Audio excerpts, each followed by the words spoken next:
جس کی تلاوت کی گئی ہے، دعا فرمائیے اللہ تعالیٰ بات کو صحیح طریقے پر کہنے کی، سننے کی، سمجھنے کی اور صحیح طریقے پر عمل کرنے کی ہمیں توفیق عطا فرمائے۔ اس آیت کا جو مفہوم ہے وہ یہ ہے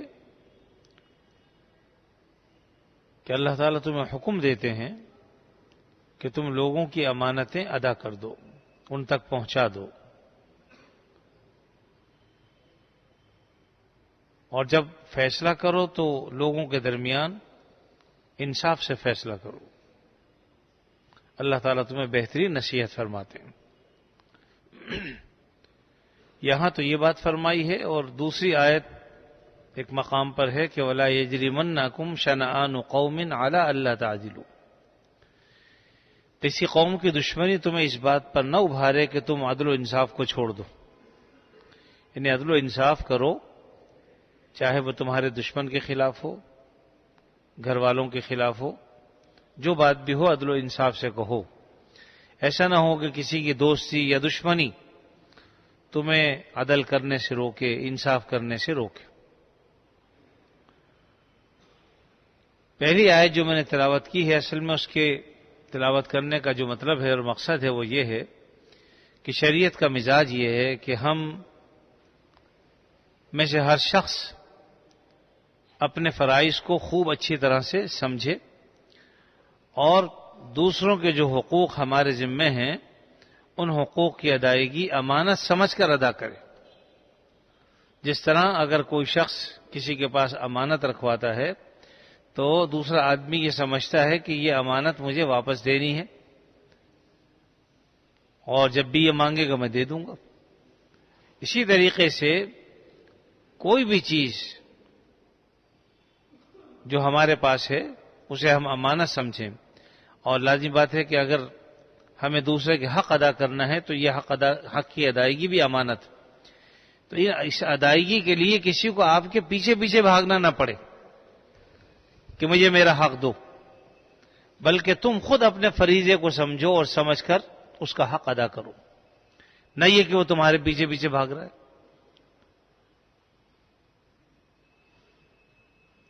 نبی کریم صلی اللہ علیہ وسلم نے صدقات اور زکوٰۃ کی وصولی کے لیے عامل رکھے تھے، جن کو عامل صدقہ یا عامل زکوٰۃ کہا جاتا تھا، جو لوگوں سے جا کر زکوٰۃ وصول کرتے تھے، صدقات وصول کرتے تھے۔ پھر جب وہ جا رہے ہوتے تھے تو آپ صلی اللہ علیہ وسلم کی طرف سے انہیں یہ بھی حکم دیا جاتا تھا، دیکھو کسی ایک جگہ جا کے بیٹھ مت جانا کہ بھئی یہاں آگے جمع کراؤ مال، ہم آ گئے بس، ایسا مت کرنا، بلکہ لوگوں کے دروازے پر جا کے وصول کرنا۔ مطلب ہے تمہاری اس وصولی زکوٰۃ اور صدقات سے انہیں تکلیف نہ پہنچے، بلکہ تم جا کر لوگوں سے وصول کرو۔ اور ایک طرف تو یہ حکم، دوسری طرف یہ تھا کہ جن لوگوں کے پاس بھیجا جا رہا تھا ان کو نبی کریم صلی اللہ علیہ وسلم نے فرمایا کہ دیکھو جب ہمارا عامل تمہارے پاس آئے تو اسے ناراض کر کے واپس مت بھیجنا، بلکہ یعنی کوئی ایسا معاملہ مت کرنا جس سے وہ ناراض ہو جائیں، کیونکہ ایک طرف تو انہیں حکم تھا کہ تم عدل و انصاف سے کام لینا، جتنی زکوٰۃ واجب ہوئی ہے اس سے زیادہ مت وصول کرنا۔ بعض اوقات لوگ جو اس زمانے میں مال نہیں ہوتا تھا، عام طور پر زکوٰۃ میں مال مویشی ہوتے تھے، بکریاں ہیں، گائے ہیں، اونٹ ہیں، اس قسم کی چیزیں ہوتی تھی، تو اس میں آپ صلی اللہ علیہ وسلم متعین کر رکھا تھا کہ بھئی اتنے سال والی گائے ہو، جو اونٹ ہو تو اس میں اتنے سال کا بچہ یا اتنے سال کا اونٹ چاہیے، وہ سب متعین تھے۔ تو ایک طرف تو یہ حکم تھا کہ تم جو ہے وہ اچھا مال وصول نہ کرو، بلکہ اعتدال کے ساتھ عدل و انصاف سے کام لیتے ہوئے جتنی زکوٰۃ واجب ہو رہی ہو وہ لے لو۔ بعض اوقات ایسا بھی ہوا کہ ایک شخص چاہتا تھا کہ میں عمدہ مال پیش کروں اور فرمایا کہ بھئی زکوٰۃ تو اس سے کم کی واجب ہوتی ہے۔ اس نے کہا لیکن میرا جی چاہتا ہے اور یہ پہلا موقع ہے کہ اللہ کے رسول صلی اللہ علیہ وسلم نے عامل بھیجا ہے میرے پاس، تو میں چاہتا ہوں کہ جو بہتر سے بہتر ہو میں اس سے بھی زیادہ بہتر جو ہو سکتا ہے وہ دوں۔ آپ نے فرمایا کہ ٹھیک ہے، اگر آپ صلی اللہ علیہ وسلم قبول فرما لی تو ٹھیک۔ تو بہرحال آپ صلی اللہ علیہ وسلم کو جب پتہ چلا آپ نے اس کی خیر و برکت کی دعائیں فرمائی۔ تو یہ جذبہ ہوتا تھا، ذوق و شوق ہوتا تھا کہ ایک بات تو شریعت نے سکھائی ہے کہ لوگوں کو اپنے حقوق مانگنے کے لیے نعرے لگانے نہ پڑے، انجمنیں نہ بنانی پڑے، جیسے ہمارے اس زمانے میں کہیں انجمن حقوق تحفظ صاحبزادگان اور کہیں جناب انجمن تحقق نسوان اور کہیں کچھ مختلف تنظیمیں بنائی ہوئی ہیں، اور ہر آدمی لڑ رہا کہ جو مجھے میرا حق دیا جائے، میرا حق دیا جائے، لیکن جو اس کے ذمہ فریضہ عائد ہے اس کو نہیں پتا۔ مزدور ہر کمپنی کے اندر انجمنیں بن گئی ہیں جو ہے وہ مالکان سے مطالبہ کرتے ہیں کہ صاحب ہمارا حق ادا کیا جائے، یہ دیا جائے۔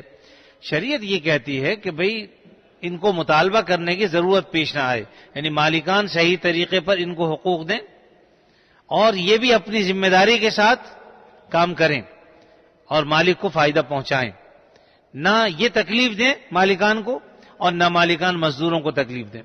شریعت کا مزاج یہ کہ ہمیں نعرے لگانے نہ پڑے۔ اب دیکھیں نبی کریم صلی اللہ علیہ وسلم جو عاملوں کو بھیجا کرتے تھے تو یقیناً وہ اس لیے جاتے تھے کہ تاکہ زکوٰۃ، خیرات اور جو بھی ان پر واجب ہوتی ہے وہ دیں، تاکہ جو مسلمان فقراء ہیں ان پر وہ تقسیم کی جائے۔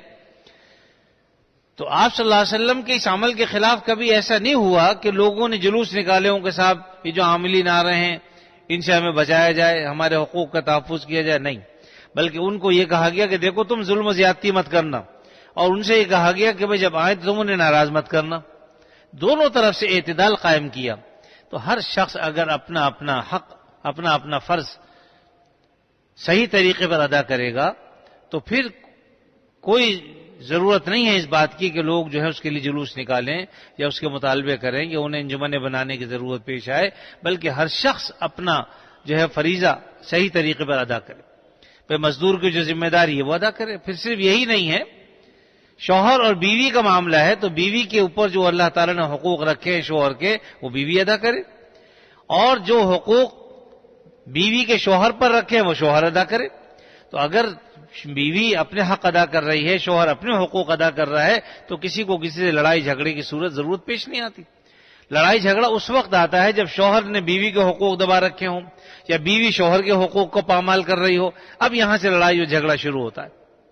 اس سے منع فرمایا کہ دیکھو ایسا نہیں کرو۔ ہر آدمی اپنے حقوق، اپنے فرائض کو جانے کہ میرا کیا فرض بنتا ہے، میں اپنے فرائض صحیح طریقے پر ادا کروں اور سامنے والا اپنے فرائض ادا کرے۔ اگر ہر شخص صرف اپنے فرائض کو دیکھ کر صحیح طریقے پر ادائیگی شروع کر دے تو کسی کو مطالبہ کرنے کی ضرورت پیش نہیں آئی۔ یہ اللہ تعالیٰ فرمائے ان اللہ یأمرکم ان تؤدوا الامانات، اللہ تمہیں حکم دیتا ہے کہ تم امانتیں ادا کر دو الی اہلیہا، ان تک جو اس کے اہل۔ اس میں بہت ساری چیزیں شامل ہو جاتی ہیں۔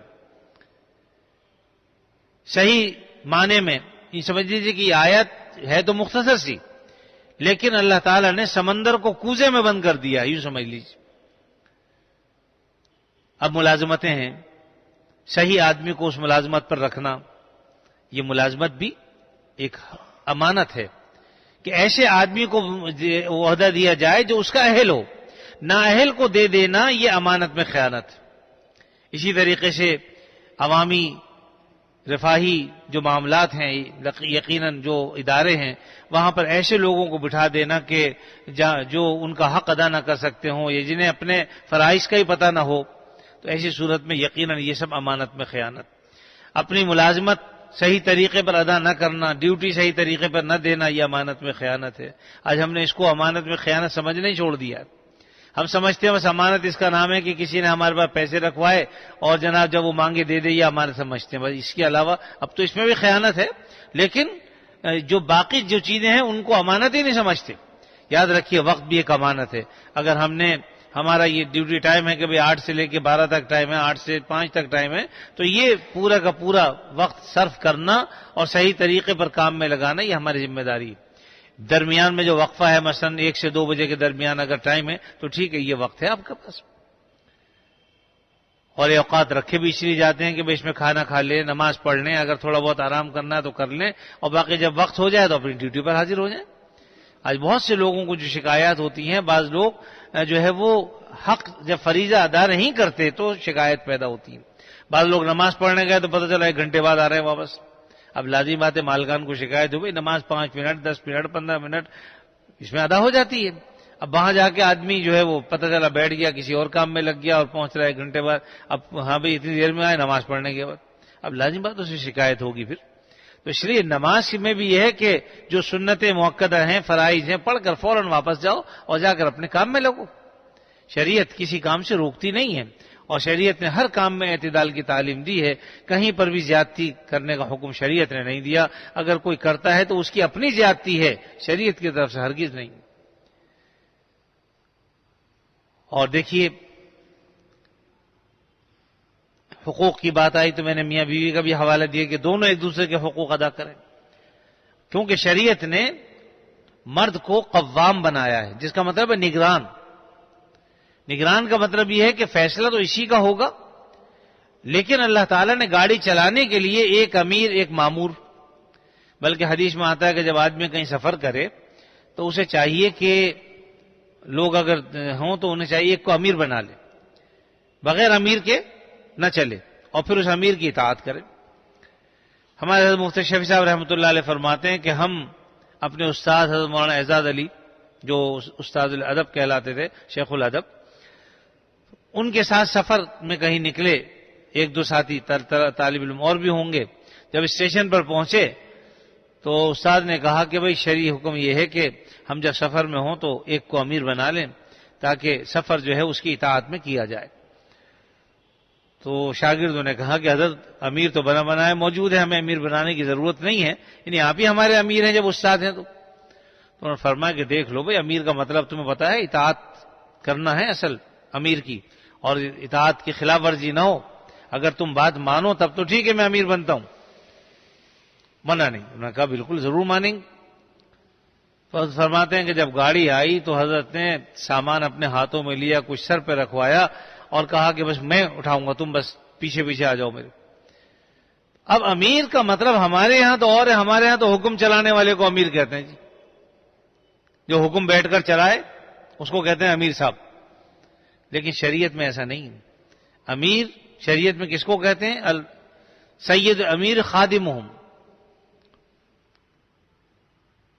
کہ امیر جو ہے وہ قوم کا خادم ہوتا ہے، جو خدمت کر سکے وہ امیری کے لائق ہے. چنانچہ فرماتے ہیں کہ پورا سفر ہم اس میں رہے کہ جو مشکل کام آتا وہ خود کرتے تھے، آسان کام ہمیں بتا دیا کرتے تھے. اور جب ہم کہتے تھے حضرت یہ آپ کیا غضب کر رہے ہیں، تو فرماتے تھے کہ خاموش ہو جاؤ، تم نے مجھے امیر بنایا ہے، امیر کی اطاعت ضروری ہے، اس لیے جو میں کہوں وہ کرو بس. تو جو مشکل کام تھا خود کرتے تھے، آسان کام ہمیں سپرد کرتے تھے. کہ مصیبت بن گیا ان کو امیر بنانا، غضب ہو گیا. تو اصل میں وجہ کیا ہے کہ ہمیں امیر کے مفہوم کا پتہ نہیں. ہم امیر سمجھتے ہیں کہ بھئی جو شخص بیٹھ کر حکم چلائے وہ امیر. ایسا نہیں. حضور صلی اللہ علیہ وسلم یہ فرمایا کہ سید القوم خادمہم، قوم کا سردار ان کا خادم ہوتا ہے. تو اصل میں اطاعت امیر کا یہ جذبہ ہونا چاہیے، یعنی لوگوں میں یہ جذبہ ہو کہ ہم امیر کی بات مانیں گے، اور امیر کے اندر یہ جذبہ ہو کہ میں لوگوں کی خدمت کروں گا. جب یہ جذبات ہوں گے تو یقیناً پھر گاڑی چلے گی. اس لیے میرا عزیزو، ہر معاملے کے اندر ہمیں یہ دیکھنا ہے کہ ہمیں کیا کام کرنا چاہیے، کس سے پرہیز کرنا چاہیے. قرآن مجید میں ایک آیت میں بارہا یہاں اس کا بیان بھی ہوتا رہتا ہے، یا ایھا الذین آمنوا علیکم انفسکم، اے ایمان والو تم پر اپنی اصلاح لازم ہے. آج ہم دوسرے کی اصلاح کی فکر میں ہیں، ہر آدمی اصلاح کا جھنڈا اٹھائے چل رہا ہے، لیکن اپنی اصلاح ہم نہیں کرتے. ہر آدمی کہتا ہے بھئی تمہیں بھی اصلاح کی ضرورت ہے، تمہیں بھی ضرورت ہے، تمہیں بھی ضرورت ہے. بولو بھائی تمہیں بھی ضرورت ہے یا نہیں؟ تو اپنی اصلاح کے لیے اپنے آپ کو کوئی پیش نہیں کرتا. اصل یہ ہے کہ ہم سب سے پہلے اپنے آپ کو دیکھیں، ہم میں جو کمی ہے، کوتاہیاں ہیں، غلطیاں ہیں، ان پر بھی ہم نگاہ ڈالیں اور اپنی فکر کریں. اور آپ اللہ تعالیٰ فرماتے ہیں کہ لا یضرکم من ضل اذا اہتدیتم، اگر تم ہدایت پر ہو تو کسی کی گمراہی تمہیں نقصان نہیں دے گی. یعنی تم تو ہدایت پر رہو کم سے کم. یہ نہ کہو کہ صاحب فلاں چونکہ ایسے کام کر رہا ہے اس لیے میں بھی یہ کر رہا ہوں، فلاں غلط کر رہا ہے اس لیے میں کر رہا ہوں. نہیں، کسی کا عمل ہمارے لیے حجت نہیں. یاد رکھیے، ہم سے ہمارے عمل کے بارے میں باز پرس کی ہوگی، اس لیے کم از کم ہم تو اپنے آپ کو ٹھیک رکھیں. اگر دوسرا آدمی ہماری کہنے کے باوجود نہیں مان رہا تو انشاءاللہ ہم نے حق ادا کر دیا، بس. اس سے زیادہ کہنے کی ضرورت نہیں ہے، لڑنے جھگڑنے کی ضرورت نہیں. اولاد جب چھوٹی ہوتی ہے، بچے چھوٹے ہوتے ہیں تو ماں باپ سختی بھی کر لیتے ہیں، کچھ وہ برداشت بھی کر لیتے ہیں. لیکن جب اولاد جوان ہو جائے پھر ماں باپ سختی نہیں کرتے، بہت زیادہ وہ کہہ دیا کہ میاں میں نے تمہیں یہ کہا تھا دیکھو تم نے کام نہیں کیا، یا یہ کام کر لینا. اسی لیے بعض بزرگوں نے فرمایا کہ اولاد کو حکم مت دو، بلکہ ان کے سامنے اس کا اظہار کیا کرو کہ بھائی اگر یہ کام ایسے ہو جاتا تو زیادہ بہتر تھا، تاکہ حکم عدولی میں وہ مبتلا نہ ہو، بلکہ ان کے سامنے اس طریقے سے بات کو رکھو کہ بھئی میرا دل یہ چاہ رہا تھا اگر یہ کام اس طرح ہو جائے تو بہت اچھی بات ہے. اب اگر اولاد اچھی ہے، نیک ہے، بات ماننے والی ہے، تو یقیناً وہ سمجھے گی باپ کی خواہش یہ کام کرانے کی ہے، لہذا کر لے گی. لیکن اگر آپ نے کہا کہ بھئی یہ کام کر لینا اور اس نے نہیں کیا تو یقیناً باپ کو بھی غصہ آئے گا کہ کیسی اولاد ہے، میں نے حکم دیا نہیں مانا، اور ادھر سے اس کو بھی حکم عدولی کی کہ اس نے حکم نہیں مانا، گناہ گار بھی ہوگا. اس لیے ایسے انداز میں گفتگو کرنی چاہیے. بعض اوقات جب آدمی دیکھے کہ یہ بات ٹال دیتا ہے یا بات نہیں سنتا تو اس انداز میں کہہ دیں کہ میرا یہ جی چاہ رہا ہے اگر ایسا ہو جائے تو اچھی بات، تاکہ بات خراب نہ ہونے پائے. تو بہرحال یہ ہر آدمی اپنی ذمہ داریوں کو محسوس کرے، اپنی ذمہ داریوں کو سمجھے، تو یہ نہ کہے کہ دوسرے آج ہر آدمی دوسرے سے مطالبہ کرتا ہے کہ مجھے حق، میرا حق دو. شوہر بیوی سے کہتا ہے میرا حق ادا نہیں کرتی، بیوی شوہر سے کہتا ہے یہ حق ادا نہیں کرتے. بیٹے کو شکایت باپ سے ہے کہ باپ حق ادا نہیں کرتا، باپ کہتا ہے یہ اولاد نہ ہنجار ہے، یہ میرے حقوق ادا نہیں کرتی. لیکن ہر شخص اپنا جائزہ نہیں لیتا کہ میرے ذمہ میں کیا فرائض ہیں، میں بھی وہ فرائض ادا کر رہا ہوں یا نہیں. تو ہر آدمی اپنے اپنے فرائض ادا کرے اور یہ مطالبہ نہ کرے کہ دوسرا آدمی میرے حق ادا کرے. شریعت نے تو ہمیں یہی چیز اور یہ سبق سکھایا ہے، اور نبی کریم صلی اللہ علیہ وسلم کے زمانے میں یہی بات تھی بھی. ہر آدمی اس فکر میں رہتا تھا کہ میرے ذمہ جو فرض ہے وہ ادا ہو جائے اور دوسرے کا حق مارا نہ جائے کہیں. آج ہمارے ہاں اگر کوئی آدمی سعودی عرب سے آ رہا، کسی نے کوئی امانت دے دی تو ان سے کہتے ہیں بھئی یہ تم پہنچا دو گے؟ ہاں جی پہنچا دیں گے. اب یہاں آ کے جو ہے وہ مہینوں لگا دیتا ہے پہنچانے میں، بعض اوقات تو فون ہی کر دیتا ہے کہ آگے لے جاؤ تمہاری چیز پڑی ہوئی، یہ بھی اس کی مہربانی ہے.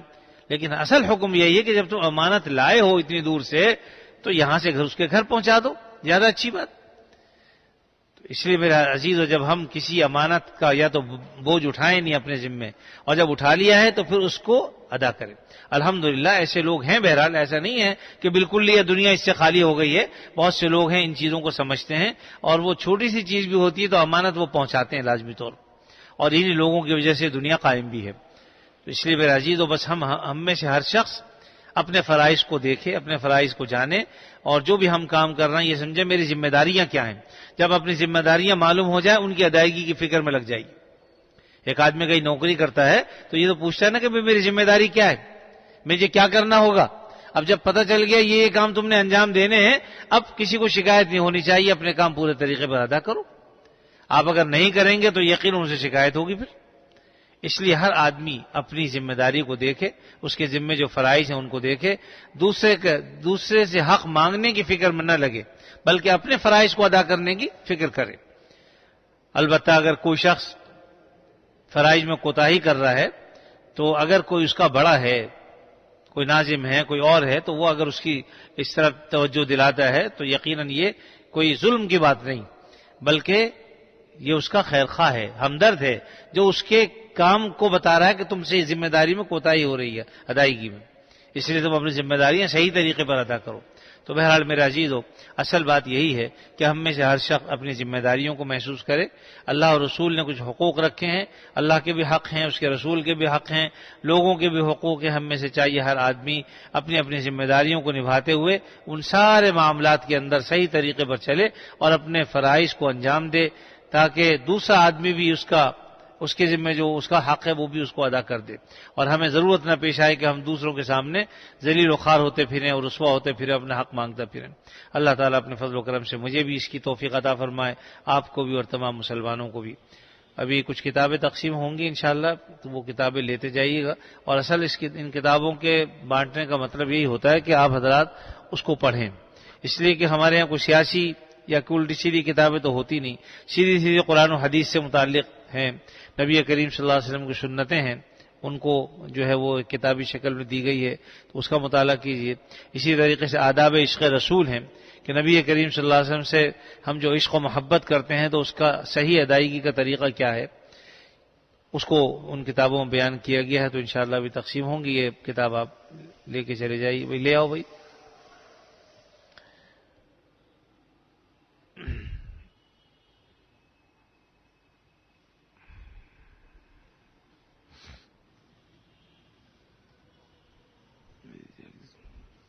بعد میں لے لیں گے. دعا فرما لیجیے. الحمدللہ رب العالمین والعاقبۃ للمتقین والصلاۃ والسلام علی رسولہ الکریم سیدنا مولانا محمد وعلی آلہ واصحابہ اجمعین. یا اللہ اپنے فضل و کرم سے ہمارے گناہوں کو معاف فرما، ہمیں عافیت نصیب فرما، ہر شر سے فتنے سے ہماری حفاظت فرما. موجودہ زمانہ جو فتنوں کا زمانہ ہے اور بے شمار فتنے ہیں جو ہماری طرف منہ کھولے کھڑے ہیں، یا اللہ اپنے فضل خاص سے ان تمام فتنوں سے ہمیں، ہماری اولاد کو، متعلقین کو اور تمام مسلمانوں کو محفوظ فرما. الہ العالمین بیماروں کو شفاء کامل عطا فرما، جو مقروض ہیں ان کے قرضوں کو ادا فرما، جو پریشان حال ہیں ان کی پریشانیوں کو دور فرما. یا اللہ جو بچیاں گھروں میں بیٹھی ہیں جوڑ کے رشتے عطا فرما دیجیے. بہت سے لوگ پریشان ہیں اس سلسلے میں، یا اللہ لڑکے والے ہوں یا لڑکی والے، اپنے فضل و کرم سے سب کے مصائب کو، پریشانیوں کو دور فرما کر عافیت نصیب فرما دیجیے. ہر شر و فتنے سے ہماری حفاظت فرما. یا اللہ اپنے فضل و کرم سے بیماروں کو شفاء کامل عطا فرما. اے اللہ اپنی ذات کے سوا کسی کا محتاج نہ بنا، کسی کے آگے ذلیل و رسوا نہ فرما. ہم سے جن جن لوگوں نے دعاؤں کے لیے کہا، یا اللہ آپ ہم سے زیادہ بہتر طریقے پر ان کی حاجتوں کو جانتے ہیں. اپنے فضل و کرم سے ان کی جائز حاجتوں کو پورا فرما. ہم سب کو رزق حلال عطا فرما، وسعت کے ساتھ عطا فرما. یا اللہ جب تک زندہ رہیں آپ صلی اللہ علیہ وسلم کی تعلیمات پر دل و جان سے عمل کی توفیق عطا فرما، اور جب وقت آخر آئے خاتمہ ایمان پر فرما. وصلی اللہ تعالی علی خیر خلقہ محمد وعلی آلہ واصحابہ اجمعین. آمین برحمتک یا ارحم الراحمین.